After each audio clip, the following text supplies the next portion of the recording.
Hi friends, అందరికీ నమస్కారం. Welcome to employees pensions news. Friends, ఇప్పుడు ఆంధ్ర వార్త.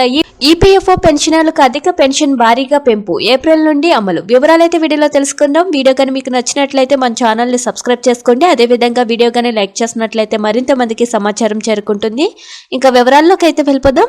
కేంద్ర ప్రభుత్వం నుంచి పెన్షనర్లకు బిగ్ అప్డేట్ వచ్చింది. ఇప్పటి వరకు 80 ఏళ్లు దాటితే లభించే అదనపు పెన్షన్ ప్రయోజనాన్ని ఇకపై 65 ఏళ్లకే అందించాలని పార్లమెంటరీ కమిటీ సిఫారసు చేసింది. ఈ సిఫారసుల ఆమోదం పొందితే లక్షలాది పెన్షనర్లకు లాభం కలుగుతుంది.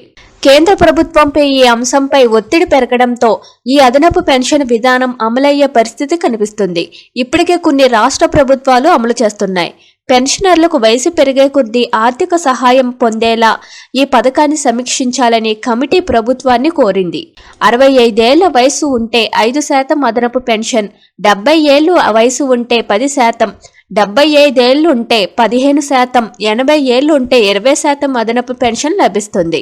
65 ఏళ్లు దాటితే అదనపు పెన్షన్ అందించాలనే పార్లమెంటరీ కమిటీ సిఫారసులు ఆమోదం పొందితే సీనియర్ సిటిజన్లకు పెన్షన్ ఎలా ఉంటుంది?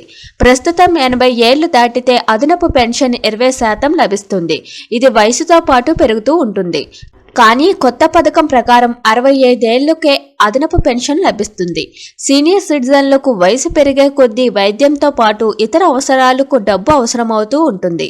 ఈ పరిస్థితుల్లో వృద్ధులకు ఆర్థిక భద్రత అందించేందుకు ప్రభుత్వం కొన్ని చర్యలు తీసుకుంటుంది.